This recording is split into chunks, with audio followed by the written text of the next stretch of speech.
আমাদের খাবার কেন সঠিকভাবে পাওয়া যাচ্ছে না? মমিনা, তুমি জবাব দাও। আমাদের খাবার কেন পাওয়া যাচ্ছে না সঠিকভাবে? মমিনা, তুমি জবাব দাও। নিম্নমানের খাবার দেওয়ার অভিযোগে অঙ্গনওয়াড়ি কর্মীকে ঘিরে বিক্ষোভ গ্রামবাসীদের। নিম্নমানের খাবার দেওয়ার অভিযোগে উত্তেজনা ছড়ালো মালদার হরিশ্চন্দ্রপুরে। শনিবার দিন হরিশ্চন্দ্রপুর 1 নম্বর ব্লকের রশিদাবাদ গ্রাম পঞ্চায়েতের ভক্তিপুর গ্রামে অঙ্গনওয়াড়ি কেন্দ্রকে ঘিরে বিক্ষোভে ফেটে পড়েন গ্রামবাসীরা। স্থানীয় সূত্রে জানা গিয়েছে, ওই গ্রামেরই এক বাড়িতে চালু রয়েছে অঙ্গনওয়াড়ি সেন্টার। অভিযোগ, সেখানকার কর্মী মমিনা খাতুন দীর্ঘদিন ধরে শিশুদের নিম্নমানের খাবার দিচ্ছেন। কখনো দেওয়া হচ্ছে পচা আলু বা সবজি, কখনো আবার পচা ডিম। এমনকি অনেক সময় বিভিন্ন অজুহাতে সেন্টার বন্ধ রাখা হয়। প্রায় 1.5 বছর ধরে এই অনিয়ম চলছে বলে দাবি গ্রামবাসীদের। শনিবার দুপুরে যখন শিশুদের খাবার দেওয়ার কথা, তখন অঙ্গনওয়াড়ি কর্মী জানান খাবার নাকি শেষ হয়ে গিয়েছে। কিন্তু সেই সময় দেখা যায় রাঁধুনি চুপিসারে কিছু খাবার বাইরে নিয়ে যাচ্ছেন। ঘটনাটি স্থানীয়দের নজরে আসতেই ক্ষোভে ফেটে পড়েন গ্রামবাসীরা এবং শুরু হয় বিক্ষোভ। এই ঘটনায় ব্যাপক উত্তেজনা ছড়ায় সেন্টার চত্বরে। পরে খবর পেয়ে স্থানীয় প্রশাসন ঘটনাস্থলে পৌঁছে পরিস্থিতি নিয়ন্ত্রণে আনে। আপনি তো সই করে নিচ্ছেন, আপনি যখন বস্তায় করে নিয়ে আসছেন মাল, এখানে আপনি তো দেখাবেন। এখানে মাল পাঠায়, এখানে মাল পাঠায়, এখানে মাল পাঠায়।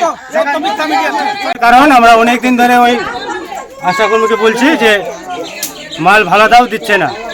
সকালে আমি আসলাম যে আমার মেয়ে, আমার ভাতিজি আর 3-4 জন মাল পাই। তো আমার ভাতিজি পরশুদিন মাল নিয়ে তারপরে ডাক্তারের কাছে নিয়ে গেল, ঠিক আছে। তারপরে কালকেও মাল দিল না, আজকেও মাল দিল না। আমরা বাড়ি চলে গেলাম, বলছে যা যে পারবি করে নিবি, উপরে চলে যাও। সুপারভাইজারের কথা বলছে ওখানে চলে যাও। রাস্তায় আমরা দাঁড়ায় আছি মোটামুটি 10-12 জন, যে রান্না করে, ওর নাম আমি জানি না সঠিক। ওই দেখছি এত বড় লগনে ডিম আর ভাত ভরে চুরি করে নিয়ে যাচ্ছে। আমি নিয়ে যাচ্ছে, ওই রেখেছে একটা, মমিনা রেখেছে রান্না করার জন্য, একটা হেল্পার রেখেছে একটা, নাম জানি না। ওই নিয়ে যাচ্ছে একটা লগনে ভাত আর ডিম, ওখানে কিন্তু আছে। দেখতে চাইলাম, দেখতে দিল না। আর ডিম আমরা খাবার চাইলে দিল না, না আমাদেরকে দিল না, আবার ও গামলা ভরে নিয়ে গেল বাড়িতে। এবার চলে এলো কথা, দাদির বাড়ি গেছে কি ডাক্তারের বাড়ি গেছে, বাচ্চাটা দাদি আসবে কিংবা কাকি আসবে, বাচ্চাটাকে খাতে দিবে না, খাবার দিবে না। বলছে যে ও বাচ্চাটা আসবে তবেই খাওয়া পাবে। তো বাচ্চাটা তো 1 মাসের বাচ্চা, সেই বাচ্চাটাকে আসতে পারবে সেন্টারে? আসতে পারবে না। খাবে ভাত দিয়ে খিচড়ি রান্না করবে, দিবে মুলাই ঢালে, দিবে ডালি ঢালে, কোনোদিন ডাল দিবে না, কোনোদিন তেল দিচ্ছে তো নুন দিচ্ছে না, নুন দিচ্ছে তো ডাল দিচ্ছে না, সঠিক খাবার দিচ্ছে না। যে পাবে না তাকে দিবে বাটি ভরে, ও বাটি ভরে পরিবার পালন করবে। কতদিন ধরে এমনি হচ্ছে? এই 2-1.5 বছর থেকে।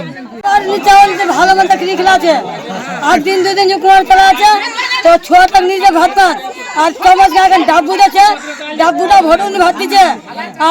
আর খচা খাচ্ছি যেগুলো গন্ডা মন্দা, ওগুলো সব খেলে ওষুধ কিছু খাবে নি, সোনি দিচ্ছে। মমিনা কোচি কথা কান দিচ্ছে।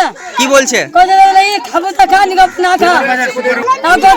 হয়ে আছে খাবার ও পাই, সেটাই খাবার দিই। 6 দিনে 2টা ডিম করে দিচ্ছি, ওকে 2টো করে ডিম দিচ্ছি। আর খাবারটা নিয়ে যায়, কিছু ওই খাবার নিয়ে যায়। সঠিকভাবেই খাবার দিচ্ছি বাচ্চাদের। যার বেনিফিশিয়ারি থাকছে না ওদেরকে খাবারটা দিচ্ছি না। অসুস্থতা ওটা মায়ের বাড়ি যায় থাকে, জয়পুরে যায় থাকে, তাদেরকে আমরা দিই না। 10 দিন যায় থাকে ওদেরকে দিই না। সব দিনে খাবার দিচ্ছি, সঠিক খাবার না, সব দিনে সব খাবার ঠিক দিচ্ছি। যার থাকছে না ওরা ঘুরে যাচ্ছে, আর অনেকে ঘুরে কেউ যাচ্ছে না, সবাই ডিম খিচুড়ি থাকছে, চলে যাবার বাদেও খিচুড়ি থেকে যাচ্ছে।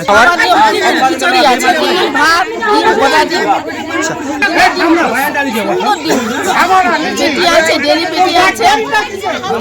2 দিন দিচ্ছি একটা পেটির পর এটা কি আমার যে আমি খাবার থাকা সত্যি দিব না? আমি খাবার দিচ্ছি, সবাইকে সব সমান খাবার দিচ্ছি। ওটা হ্যাঁ, বলছিলাম যে আপনি যেটা কথা বললেন যে ভক্তিপুরে মমিনা খাতুন সেন্টার বন্ধ রেখেছে বা সেন্টারে খাবার ঠিক মতো দেয় না, যে অভিযোগ কিন্তু ওখানকার বেনিফিশিয়ারি কোনোদিন অফিসে করেনি বা আমার মোবাইলে ফোন করেনি কোনোদিন। তো যদি এরকম হয়ে থাকে তাহলে অবশ্যই আমি ব্যবস্থা নেব। হ্যাঁ, আমি ইনকোয়ারিতে পাঠাচ্ছি সুপারভাইজারকে, ইমিডিয়েটলি ব্যবস্থা নেব। কিন্তু আমরা তো ভিজিট করি, এখন অবধি তো একদিনও কেউ কমপ্লেন করলো না। আমরা ডেলি ভিজিট করি, সুপারভাইজার ডেলি ভিজিট করেন।